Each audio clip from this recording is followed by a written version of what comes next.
Rise before you're ready. Introduction.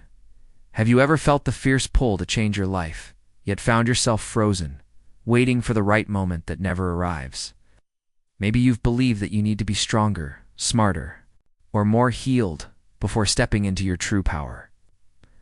But what if the truth is that readiness is a myth, a story we tell ourselves to stay safe, to avoid the chaos of growth? Rise before you're ready is a call to everyone who's ever felt stuck in the limbo between dreams and action. A manifesto for those who know deep inside that their breakthrough lies not in waiting, but in moving, trembling, leaping exactly as they are, drawing from timeless wisdom, emotional storytelling, and the unshakable power of human resilience. This book invites you to lean into discomfort, embrace your imperfect courage, and discover that confidence and clarity are byproducts of bold steps taken before fear fades. It's time to stop asking for permission, stop rehearsing your life behind the scenes, and start rising, because your becoming cannot wait for you to be ready. The journey ahead is messy, beautiful, and transformative, and it begins now. Chapter 1. The Myth of the Perfect Moment. It starts like this. You're sitting in your car, or on your couch, or maybe lying in bed at 2 a.m., heart racing with ideas and soul aching to move. But the voice in your head whispers, not yet.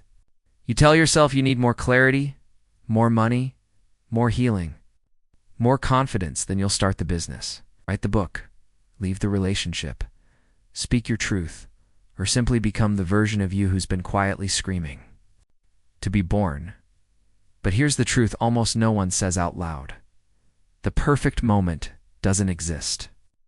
It's a fantasy sold to you by fear and perfectionism, a toxic partnership dressed up as logic. You don't need more time, you need more truth. Readiness isn't a feeling, it's a decision made in defiance of self-doubt. Real transformation, the kind that shifts your internal world and ripples into the life you create, only begins when you move before you're ready. And that's terrifying, isn't it?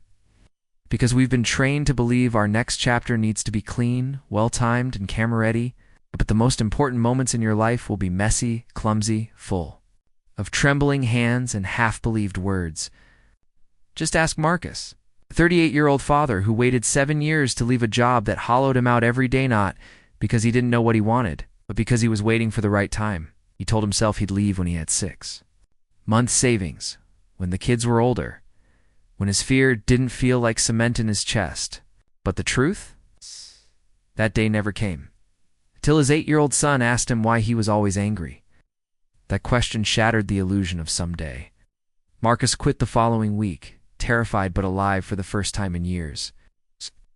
The thing about readiness, it rarely shows up wrapped in certainty. More often, it's hidden inside pain, discomfort, or a moment that forces you to look at the life you've been tolerating. We all carry invisible timelines, ideas of when we should bloom, succeed, heal, or finally feel whole. But those timelines are often inherited from broken systems, wounded parents, or a culture that worships control. What if the life you crave is on the other side of abandoning that timeline entirely? You don't get stronger by planning strength. It's forged in motion, in saying yes while your knees still knock, in speaking up while your voice shakes. It's not the absence of fear that defines you, it's your willingness to act in spite of it. If you wait to feel fully confident, fully healed, or fully qualified, you'll still be waiting 5 years from now, sitting on the edge of a life that was always meant for you. Every person you admire, a re-author, leader, healer, artist, began unready. They didn't rise because they were special. They rose because they moved before their mind said it was safe. Safety and growth rarely hold hands. So ask yourself, what have you been postponing under the illusion of getting ready? What calling have you labeled as later while life quietly slips by in moments? In excuses, in justifications dressed as wisdom? The truth is, your readiness won't arrive like a thunderclap. It's already here, quiet but persistent, tugging at your soul every time you look away from your own potential. And here's the challenge. Begin before you believe. Speak before it's polished. Build before it's perfect. Rise before you're ready. Because readiness isn't something you wait for, it's something you claim. And sometimes, claiming it means leaping while your legs are shaking, showing up before the applause, and trusting that the version of you that's terrified is also the version that's ready. No one ever changed their life from a place of comfort. And if you're reading this now, it means some part of you knows. The time you've been waiting for is the time you're standing in. This chapter won't give you a step-by-step plan, but it will give you the truth you've been avoiding. You already know enough. You already are enough, and the only thing left is the decision to start anyway. So here's the moment, right? Now where you stop asking for permission and start moving with intention. And here's the question that will either haunt you or heal you. What would change if you stopped waiting? Chapter 2. The Courage to be Seen. Unfinished. It's easier to hide behind silence than to be seen becoming something you're not yet sure how to explain. And that's why most people keep their growth private, waiting until the scars fade. The business succeeds. The body changes. The heartbreak heals, but what if the most powerful thing you could do isn't showing up polished, but showing up real? There's a raw beauty in being witnessed while you're still figuring it out. In letting others see the cracks before the gold fills them in. Saying this is where I am instead of pretending you've already arrived. Take Nicole, 4. Instance: a 27-year-old yoga teacher secretly battled panic attacks in the very studio where she helped others breathe through their pain. She told herself she couldn't open up about her struggles until she'd mastered her anxiety. But healing didn't come from hiding. It came from letting her students see her humanness, not just her strength. One day, voice trembling, she told her class, "Some days, I teach you to breathe while trying to remember how to breathe myself." And that vulnerability didn't scare people away, it made them trust her more. Because in truth, we don't connect through perfection. We connect through presence. We're moved by those who dare to be authentic in a world obsessed with curation. There's something revolutionary about showing your unfinished edges, especially in a culture that rewards polished personas and filters reality into something easily digestible. But healing, growth, and success are never linear, never clean. They're spirals, detours, relapses, quiet victories, and slow rebuilds. To be seen while still rising is the ultimate courage, because it means letting go of the illusion that worthiness comes later. It means saying, "Here I am in process, imperfect and powerful anyway." And that's terrifying, because our conditioning tells us to wait until we're certain, until we can prove we belong. But no one who ever changed the world waited until they were finished becoming to start showing up. Every masterpiece was once a messy draft. Every leader once questioned everything. Every healer once bled. So why not you right now, exactly as you are? What if your unfinished truth is the bridge someone else needs to feel less alone? What if your story, mid-sentence, is someone else's survival manual? We've been taught that credibility comes from arriving, but in reality, credibility comes from daring to walk while others are watching. Knowing you might fall and choosing to walk anyway. You don't inspire others by being flawless. You inspire them by being human and still choosing to keep going. Being seen unfinished also means risking misunderstanding, judgment, or shame. But the alternative, hiding, slowly kills you from the inside. You begin to shrink into roles you never chose, where smiles that don't belong to you, and silence dreams that still burn. The cost of hiding is authenticity, and the reward of being seen is freedom. True power isn't found in being untouchable, it's found in being transparent. And when you give yourself permission to be witnessed in the mess, you also give others permission to rise through theirs. That is how we heal collectively, not by performing strength, but by modeling what becoming actually looks like. This isn't about oversharing or bleeding in public, it's about owning your now, fully and bravely, without the shame of not having it all figured out. So here's your mirror. What parts of yourself have you been keeping hidden because you were afraid they weren't ready? What would shift if you let someone witness your unfinished story, not as a weakness, but as a gift? We're not here to impress. We are here to impact. Impact begins with presence, not polish. If you're still healing, still learning, still unsure, good. That means you're alive. That means you're growing. That means you're exactly where you're meant to be. and someone, somewhere, is waiting to feel seen by your bravery to be real. So here's the truth you must hold on to. Being unfinished doesn't make you unworthy, it makes you unforgettable. Chapter 3. Start ugly. Start anyway.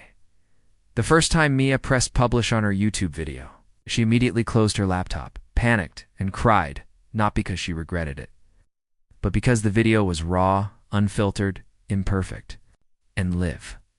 Her lighting was bad, her voice cracked mid-sentence, and she fumbled her words like she didn't belong on camera. But still, something in her rose above the shaking and whispered, "Do it anyway." The next day, someone commented, "I felt every word. Thank you." That was enough.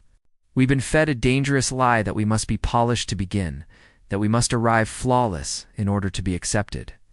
It's a lie that suffocates the beginning of every great story. The truth is, your beginning will be awkward, messy, and probably uncomfortable. But that's exactly what makes it real. We romanticize the idea of overnight success. But behind every book, every movement, every voice that changed lives was a moment where someone said, "This isn't perfect, but it's mine, and it's ready enough." Your first attempt won't look like your vision. That's not failure, that's foundation. Nobody claps for seeds, but they still grow. The world doesn't need your polished mask, it needs your honest presence. Start before the stage looks worthy of your story. Because the more you wait to make it beautiful, the more you rob the world of something only you can bring in your unique way, with your fingerprints still on it. Progress loves imperfection. Confidence grows through doing, not waiting. It's better to be clumsy in motion than perfect in your imagination. Ugly starts teach you grit, humility, and the quiet beauty of building something with your bare hands. Think of every master you admire. They were once a beginner with shaky breath and zero applause. And if you're comparing your start to someone else's middle, you're only seeing their highlight reel, not the mess that got them there. So let go of the obsession with doing it right. The most honest version of your life won't come with filters or formulas a tile.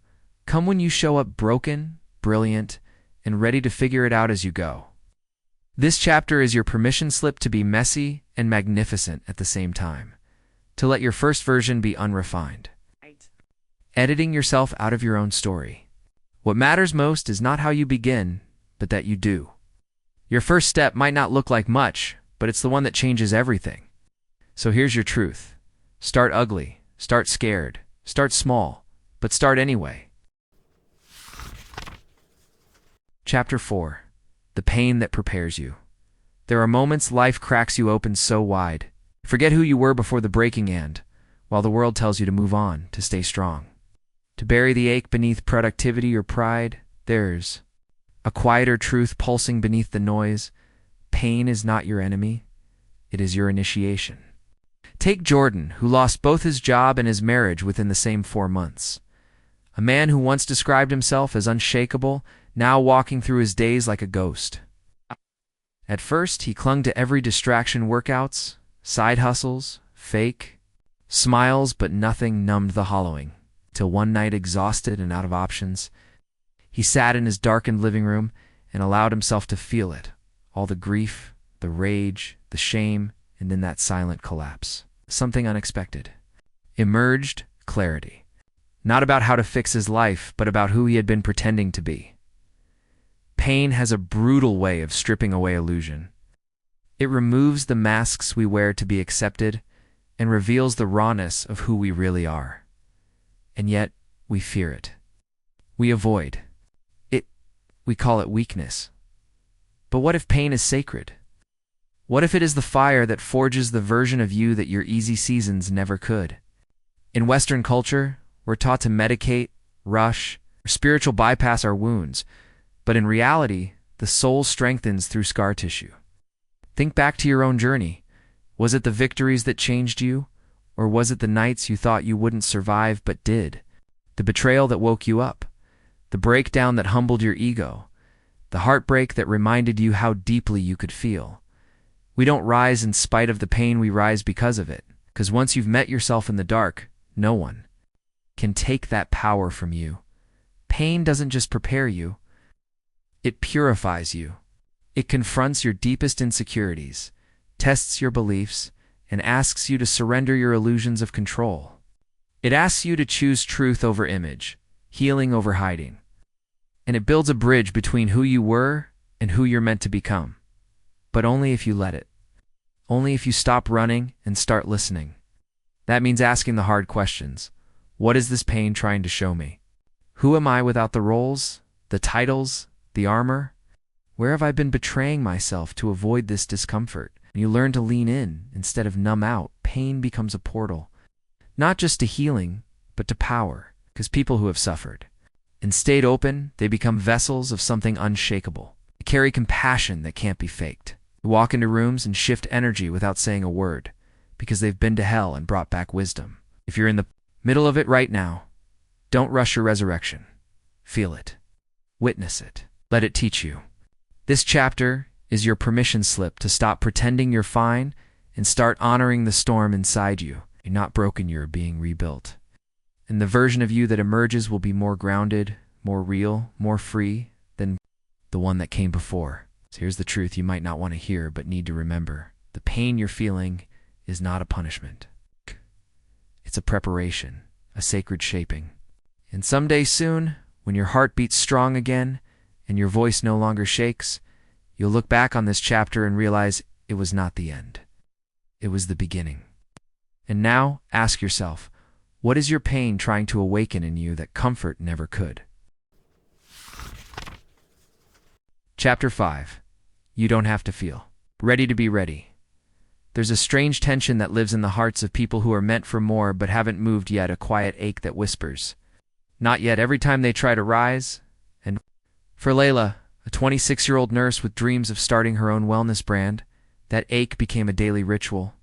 She would scroll through successful creators on Instagram, imagine herself doing the same, feel a flicker of excitement and then retreat into self-doubt because she didn't feel ready, didn't feel smart enough, charismatic enough, healed enough, certain enough, something enough. But the truth no one taught her, and the truth no one teaches most of us, is that feeling ready and being ready are two entirely different things. Readiness isn't an emotional state, an energetic decision. And if you wait for the feeling to match the opportunity, you'll miss both. Layla's breakthrough didn't come from a mindset book or a motivational podcast. It came when she watched her best friend get diagnosed with an autoimmune condition that doctors couldn't explain. And she realized she already knew more about healing than half the professionals in the room. That was the moment she moved, not because she felt fully prepared, but because purpose became louder than fear. This is the secret we often ignore. Readiness is not a sign from the sky. A shift inside your spine. It's not something you find. It's something you decide. We grow up being told to wait until we're sure, until the butterflies go away, till the plan is airtight and the doubts have disappeared. But in real life, confidence doesn't show up before you act. It arrives because you acted. The people we admire most are not fearless, they're just better at walking with fear instead of waiting for it to leave. We've romanticized readiness as a feeling of peace, clarity, even excitement, but more often it feels like nausea, shaky hands, and a voice inside screaming, "What if I'm not good enough?" And yet those are the very symptoms of a breakthrough. In motion. The reason you're scared isn't because you're incapable, it's because your spirit is brushing up against expansion, and your ego is screaming to protect what it knows. Growth always activates resistance. And here's what most people get wrong. The presence of fear doesn't mean stop, it means this matters. If you wait until you feel ready, you'll spend your life preparing to live instead of living. Some of the most life-altering things you'll ever do: fall in love, change careers, become a parent, speak on a stage. Tell your truth will come at you sideways without warning and dare you to leap mid-sentence. Readiness is built in motion, one shaky yes at a time. Your life is not waiting for your emotions to catch up, it's waiting for your decision to lead. Think of the caterpillar. It doesn't feel like a butterfly before the transformation it dissolves, becomes unrecognizable, and only then does flight emerge. So if you're in the middle of feeling uncertain, scared, doubtful, or unworthy, good, that means you're in the cocoon. And the cocoon never feels like confidence, it feels like chaos. But still, you rise. It's not because it's easy, but because there's something sacred about showing up when it's hardest. If you need a sign to begin, this is it. If you've been waiting for permission, this is it. If you've been praying for clarity, let this chapter remind you, the clarity you crave is not ahead of the leap, it's inside it. This moment doesn't require you to feel fearless, it requires you to be faithful. Faithful to the calling that keeps tugging at your chest. Faithful to the future version of you who's already living the life your doubt is trying to destroy. Faithful to the belief that your readiness is not a destination, it's a doorway, and all you have to do is step through. So here's the truth. You may never feel ready, but you are. You may never feel whole, but you're still worthy. You may never feel like the right time has come, but the right time is what you create when you rise. And now, the only question left is this. Will you wait for a feeling, or will you rise for your life? Chapter 6. Your voice was meant to tremble. Her hands were clenched beneath the table, knuckles white, as the meeting moved on without her voice again. Mia had rehearsed what she wanted to say 100 times in her head that morning, but when the opportunity came, her throat tightened like it always did, and the words dissolved. What held her back wasn't the idea itself. She knew it was good. It was the thought of being misunderstood, sounding unsure, or saying it all wrong. So she stayed silent, nodded along, and betrayed herself. Later that night, in the safety of her car, she whispered the words aloud to no one. Tears streaming because she knew her silence was no longer protection. It had become her prison. So many of us have been taught that unless our words come out perfect, confident, and bulletproof, we're better off holding them in. We silence ourselves out of fear of judgment, rejection, or being labeled too emotional, too much, not enough. But your voice, especially when it trembles, is the bridge between your truth and your transformation. It's not supposed to come out polished the first time. In fact, the most powerful truths you will ever speak will be spoken while your hands shake and your heart pounds. Your nervous system will scream for safety. Your inner critic will question everything, but your soul will know you've just broken a generational pattern. Speaking up when you're afraid is a sacred act. It's not weakness, it's raw courage. When you silence yourself to protect others' comfort, you dim your light and invite self-doubt to grow louder. But the moment you let yourself speak, even if it's messy, even if it's incomplete, you take your power back. Every time you say what you actually feel, your voice gets stronger. And your truth becomes a compass not just for you, but for others still trapped in the same silence.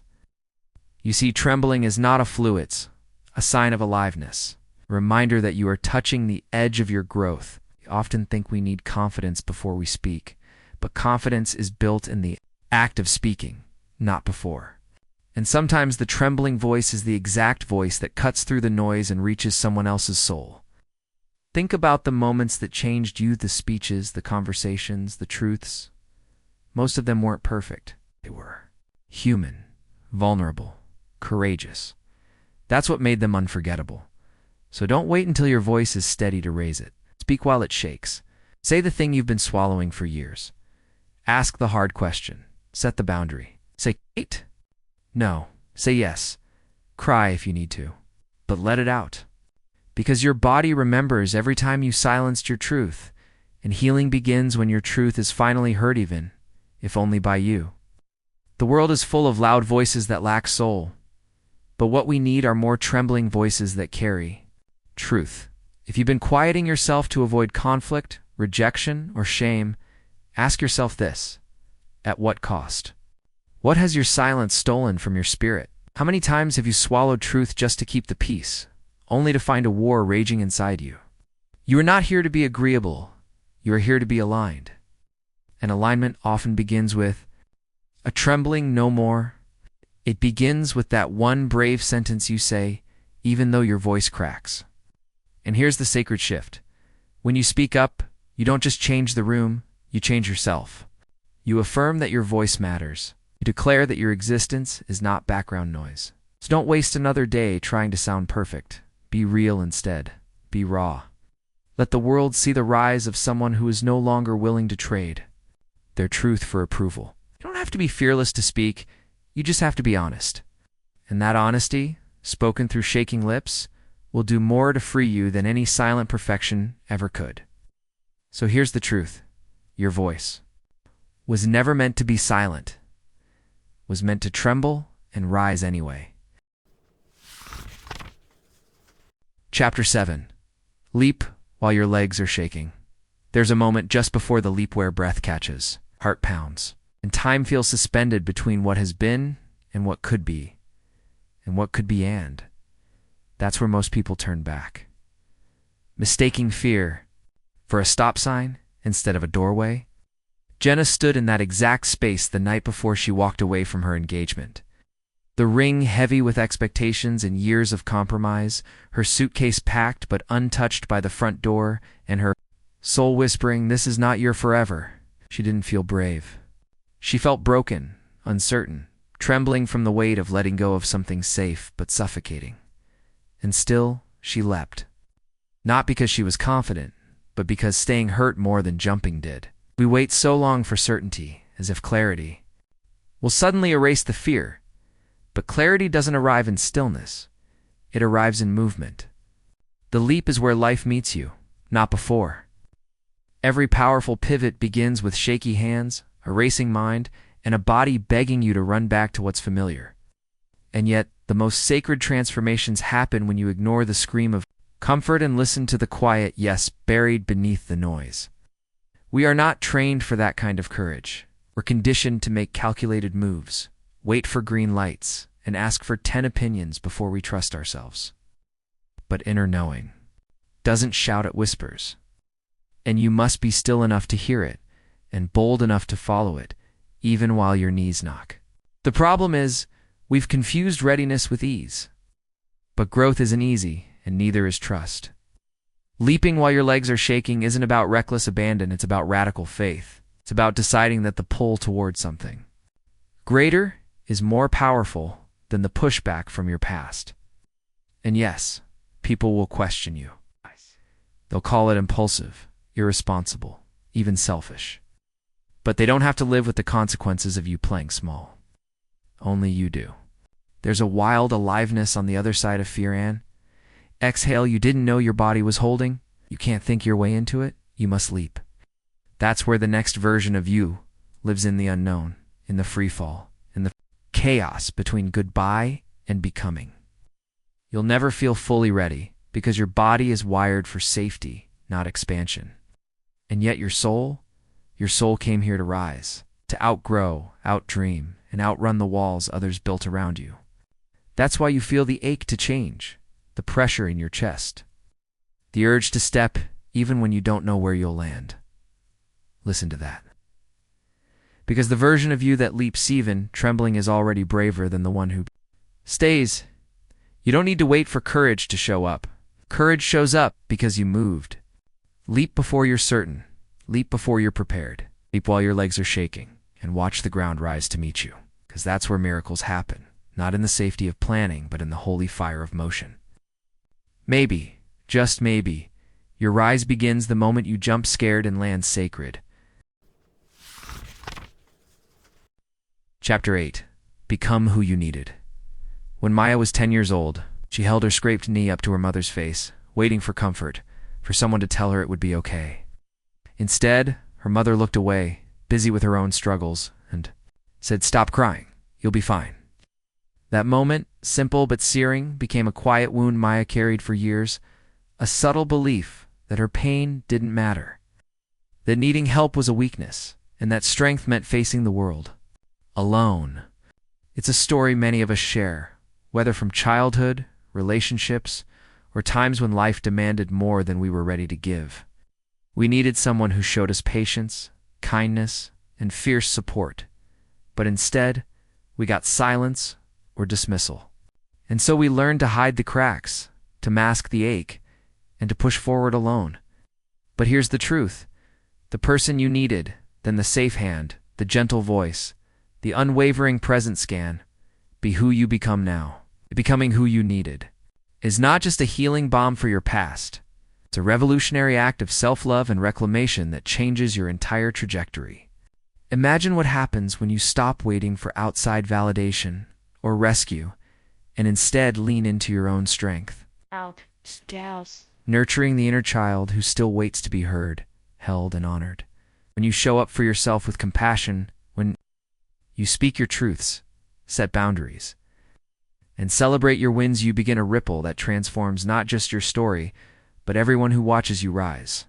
This is the heart of real power, becoming the parent, mentor, friend, and guide you longed for but never had. Rewriting your internal narrative from scarcity to abundance, from neglect to care. It means forgiving the adults who failed you without, excusing their silence, and embracing your own ability to fill that gap now, fiercely and tenderly. But becoming who you needed is also a call to courage.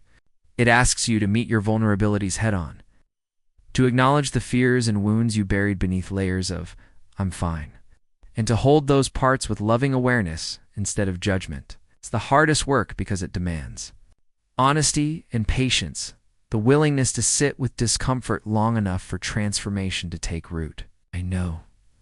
It is transformational because, in becoming your own safe place, you reclaim your personal power and dissolve the chains of past pain that whispered, "You are not enough."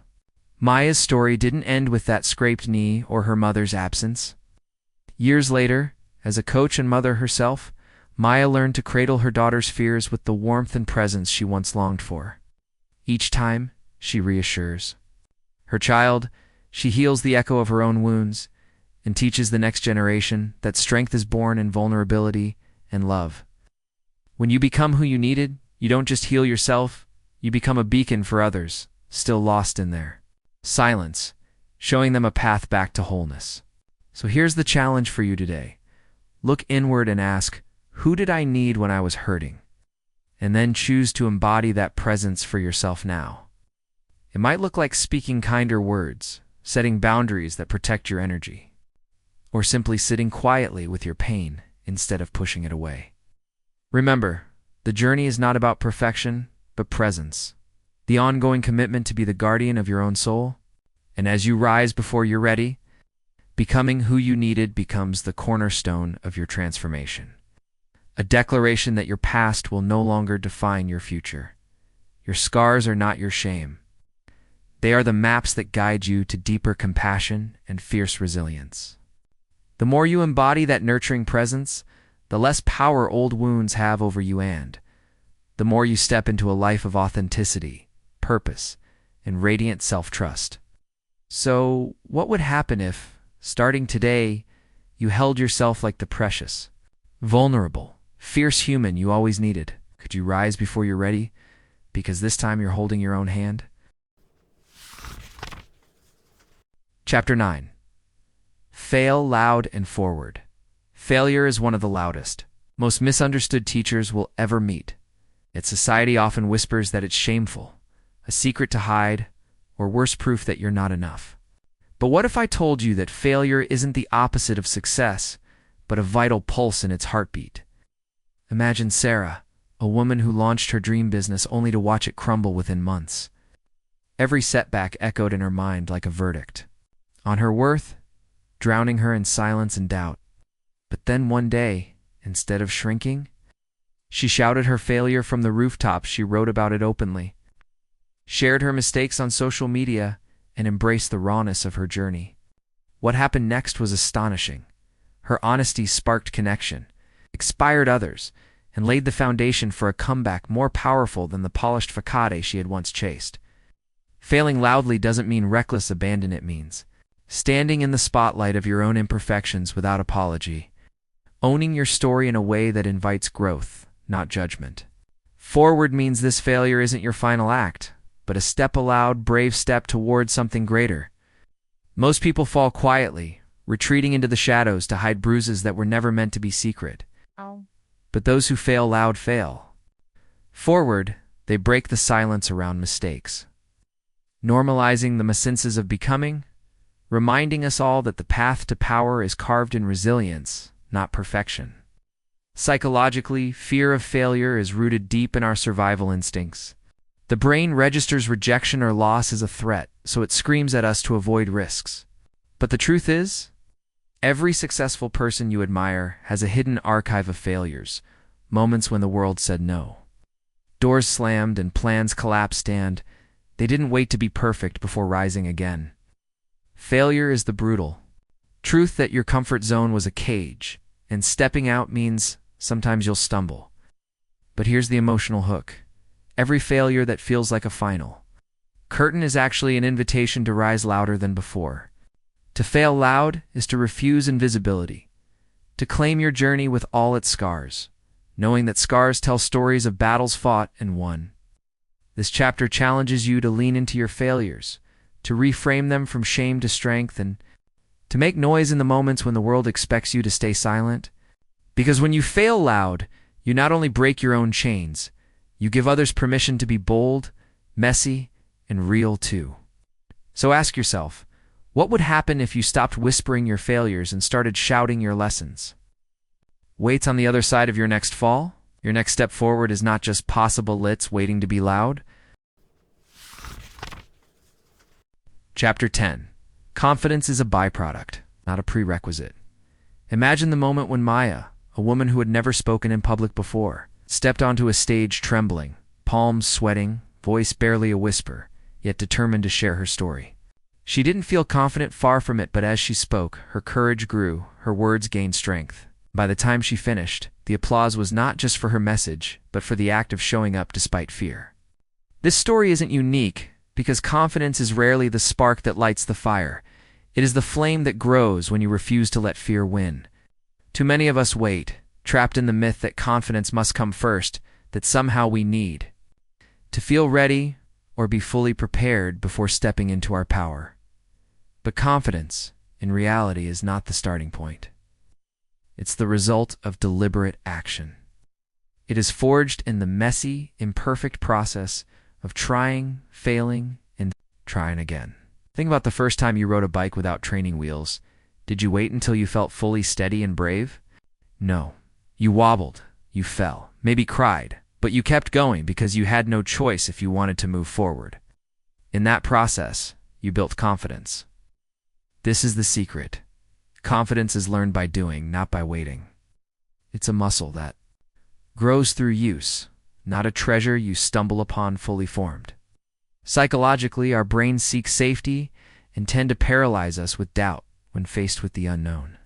So waiting to feel confident is just a way of avoiding risk, a protective mechanism that ultimately keeps us stuck. The transformation happens when you break that cycle and step into discomfort intentionally, telling yourself, I might be scared, but I'm going anyway.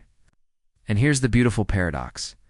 Acting without confidence actually creates confidence, because each courageous choice rewires your brain, teaching you that fear is not a stop sign, but a signal to move forward. The great spiritual teachers and motivational leaders you admire didn't start with unwavering self-belief.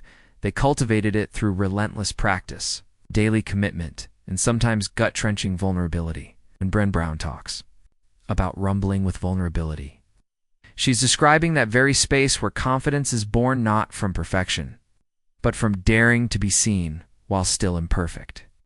Jay Shetty often reminds us that your greatest growth happens in the moments when you push past your inner critic and speak your truth regardless of how shaky your voice sounds.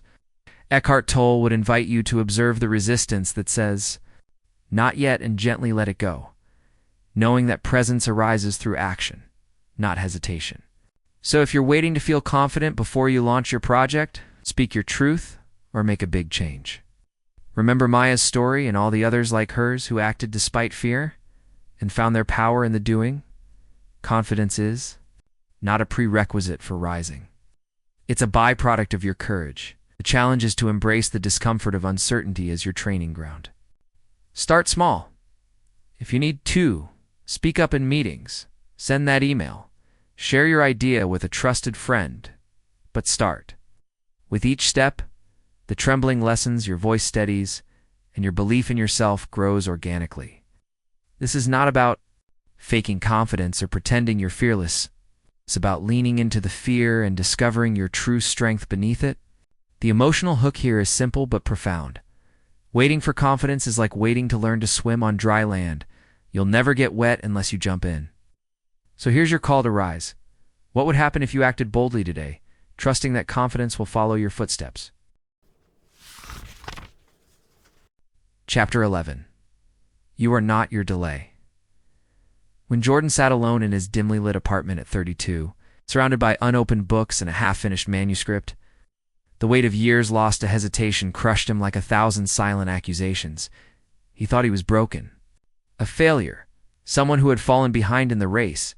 Everyone else seemed to be running effortlessly. The truth, however, is far more compassionate and freeing. Your delay is not your identity. For too long, culture has told us that success must follow a neat timeline, that there's a right age to start, to achieve, to heal, and, if we miss it, we're somehow flawed or less than. But what if those internal clocks are lies planted by fear, comparison, or outdated expectations? Jordan's story echoes the silent suffering of millions who compare their behind the scenes to someone else's highlight reel and lose their power in the process. He had dreams of writing a novel, but every year he told himself next year, only to watch his younger friends publish, succeed, or move forward, and each delay chipped away at his self-worth. Yet the moment Jordan understood that his timeline was his own, not a universal standard, everything shifted. His delay became a season of preparation, not punishment, a hidden gift of deepening wisdom, resilience, and self-awareness. This chapter is about breaking free from the cruel tyranny of not yet as a judgment and embracing delay as part of your unique journey. Psychologically, delays often arise from fear, trauma, or unmet needs, and instead of beating yourself up, the wiser approach is curiosity and compassion. What's behind your delay? Are you waiting because you're healing? Because you're figuring out what truly matters? Because you're scared to fail? Or because you've been given the wrong message about how your life should unfold? When you reframe delay as a necessary pause, you reclaim your power and reject shame. Jordan eventually began to write again, not because the world told him it was time, but because he chose to honor his pace. And as he wrote, the years he thought were wasted revealed themselves as the soil where his deepest creativity took root. Spiritual teachers like Eckhart Tolle remind us that time is a construct and that the present moment is always available to create something new. Brené Brown's work on shame helps us see that self-judgment over delay only blocks us from vulnerability and courage. Jay Shetty encourages us to treat our life stories with kindness, understanding that everyone's path twists and turns uniquely. You are not late. You are not behind. You are simply where you are meant to be, to rise strongest. The emotional core here is this: what you see as a setback is often the setup for your most profound breakthrough. This is not about settling or giving up, it's about stopping the war inside you over time and choosing instead to rise on your own terms. So here's your rising question. What if your delay was not your failure, but your invitation? Chapter 12. The Gift Inside Discomfort. When Elijah moved across the country alone to start a new life, he didn't anticipate how deeply uncomfortable the first 6 months would be, struggling with loneliness, uncertainty, and a crushing sense of failure that whispered he'd made a terrible mistake.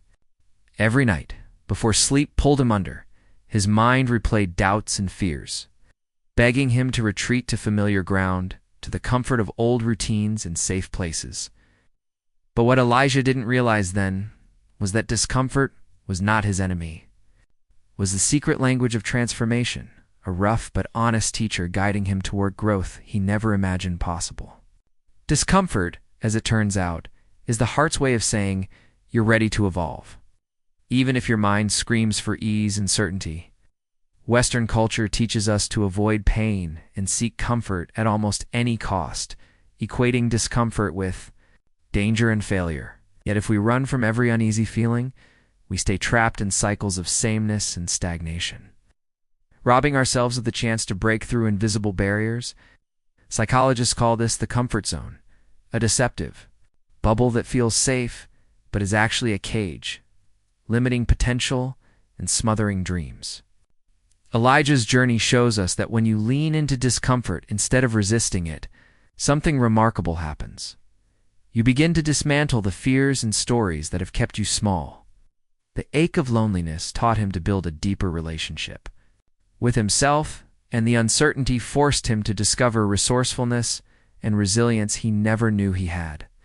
It's in the tension of these moments, when your body says run, but your spirit says stay, that the gift inside discomfort reveals itself. Brené Brown teaches that vulnerability is the birthplace of innovation and change, reminding us that sitting with discomfort is essential to daring greatly. Eckhart Tolle would say that pain is the path to presence, urging us to embrace the now fully even when it burns, because only by stepping into discomfort can we dissolve the illusions that block our freedom. Jay Shetty often highlights how every challenge carries a hidden opportunity, a lesson wrapped inside the struggle, waiting patiently for us to unwrap it with courage. The paradox is clear.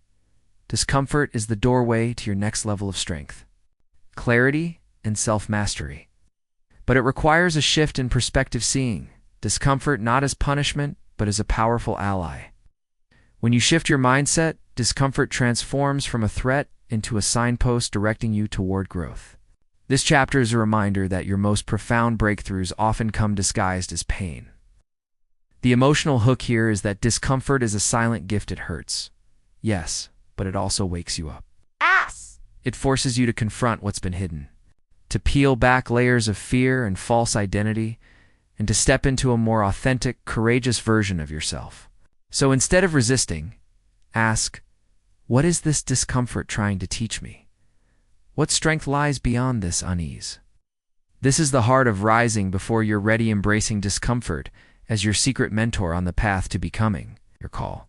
To rise today is simple but powerful. Will you run from discomfort, or will you lean in, knowing it holds the key to the life you're meant to live? Chapter 13. Your light will make some uncomfortable shine anyway. When Jamal first shared his unconventional art in his small-town gallery, some applauded, but others whispered behind his back, calling his bold colors too loud, his vision too strange, and questioning why he dared stand out so fiercely. Jamal felt the sting, the weight of disapproval, piercing like cold wind on a summer day, yet inside a fierce truth burned. His light was not meant to dim for anyone's comfort. This tension between wanting to be accepted and needing to be authentic is a universal human struggle. Many of us dim ourselves, not because our light is too bright, but because the world isn't always ready to see it. And when you rise before you're ready, your growth can unsettle the familiar, making some uncomfortable, anxious, or even resentful. But here's the hard, beautiful truth. Your light is not responsible for someone else's discomfort. It is your gift, your birthright, and your act of courage. Think about the sunrise. It never asks permission to flood the sky with color, it simply rises, and the shadows must shift or retreat. Your brilliance works the same way. When you step into your power, speak your truth, or follow your unique path, you are forcing old patterns, outdated beliefs, and fearful minds to face something new. This process naturally stirs resistance, because change threatens what is safe and known. Psychologically, humans are wired to prefer predictability, and your light can disrupt that, triggering discomfort. But discomfort is often the birthplace of transformation. Just like Jamal, who learned to reframe criticism not as rejection but as proof that he was shaking the foundations. You too must decide. Will you shrink to soothe others, or will you shine to honor yourself? The spiritual depth here is profound. Many sacred traditions teach that each soul has a light meant to illuminate the path for others, not to be hidden under a bushel. Eckhart Tolle might say, your light is the presence behind the ego's fear of judgment, waiting to emerge when you stop hiding. Brené Brown reminds us that vulnerability, the willingness to be seen, sparks connection and courage, even when it feels risky. Jay Shetty encourages embracing your unique story as a beacon that inspires others to rise. When you shine authentically, you create a ripple effect that empowers others to do the same. And yes, some will resist. Some will try to dim you with criticism or doubt, but their discomfort is a reflection of their own shadows, not your worth. The emotional hook here is this: your light is medicine, even if it causes discomfort. The challenge is to let it burn brightly anyway. So, as you rise before you're ready, remember Jamal's story and this truth: your brilliance is not the problem. The unwillingness to face it is. Shine anyway, because the world needs your light more than your silence. Here's your call to rise. Who will you be if you refuse to dim your light for anyone? Chapter 14. Be Seen Becoming. When Jamal stood in front of his small group of friends, sharing his dream of starting a nonprofit to help at-risk youth, his voice wavered and his hands trembled. He wasn't polished. He wasn't sure, and he definitely wasn't ready by any conventional standard. Yet in that raw, unfiltered moment, something powerful happened. He allowed himself to be seen in the middle of becoming, not the finished product everyone expects to admire. For most of us, the desire to hide our unfinished selves is fierce. We want to present only the polished highlights, the success stories, the moments when everything looks seamless. Social media feeds are full of these edited versions of life, convincing us that growth is a neat, linear process. But real transformation is a messy, jagged journey filled with stumbles, doubts, and constant recalibration. The courage to be? Seen Becoming is about letting go of the illusion of perfection and embracing vulnerability as your truest form of power. Psychologically, humans crave connection, but ironically, the fear of judgment or rejection often silences our willingness to share our real messy selves. Jamal's choice to reveal his doubts in that circle of friends wasn't just brave, it was revolutionary. Because when we show up as works in progress, we invite others to do the same, creating space for authenticity and mutual support. Spiritually, this aligns with the ancient wisdom that growth is a continuous unfolding, not a fixed destination. Eckhart Tolle teaches that presence happens in the now, and the now is always a state of becoming. Brené Brown calls vulnerability the birthplace of innovation, creativity, and change. Jay Shetty reminds us that we don't have to have it all figured out to inspire others. Our honest journey itself is enough. Being Seen Becoming dismantles the shame many carry around not being enough yet. It's the antidote to loneliness. In growth, the balm for perfectionism's wounds. And practically, it shifts your mindset from, I must be ready to be loved, to I am worthy even as I rise. The emotional core of this chapter lies in recognizing that your true tribe, your real community, isn't waiting for your polished self. They want the real you, today, growing, struggling, and shining all at once. The challenge then becomes, will you continue hiding behind the facade of readiness, or will you step into the light as a beautifully imperfect work in progress? Because the world doesn't just need your final form, it needs your unfolding story. What would change if you let yourself be seen exactly as you are becoming? Chapter 15. Rise Before You're Ready. When Jamal's phone rang that rainy Tuesday morning, it was the call that would change everything: a casting director inviting him to audition for a role he had dreamed of since childhood, but never thought he was ready for. Jamal's hands shook as he answered, his mind flooded with every excuse he'd ever told himself. Not experienced enough, too nervous. Not confident enough, but deep down, beneath the noise of doubt, a small but fierce voice whispered, "This is it. Rise now." Jamal's story isn't unique, because every person who has ever stepped into greatness did so before they felt prepared. They didn't wait for the spotlight to feel comfortable. They rose in the darkness, fueled by faith and fierce determination. The idea that you must be fully ready before stepping into your purpose is a myth of story society tells to keep you safe, controlled and confined in comfort zones that shrink your potential. Life doesn't wait for perfect timing, and neither can you. Rising before you're ready means embracing vulnerability as your greatest strength. Stepping into uncertainty with a heart wide open and a will that refuses to be silenced. It means giving yourself permission to be a beginner over and over again. Knowing that growth is messy and courage is a muscle you build through use.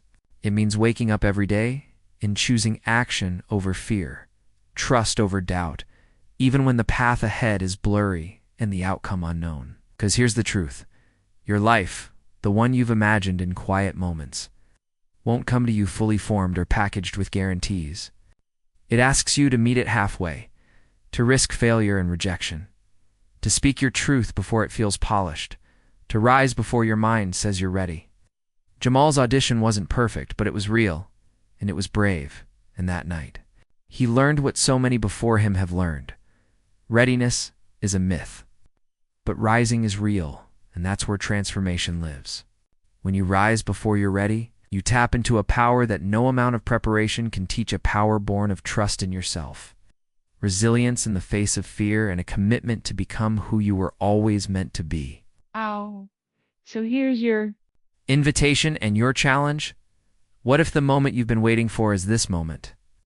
What if the life you desire begins when you stop waiting for permission from others or from yourself and step into your light now? What would change? If you decided right now to rise before you're ready,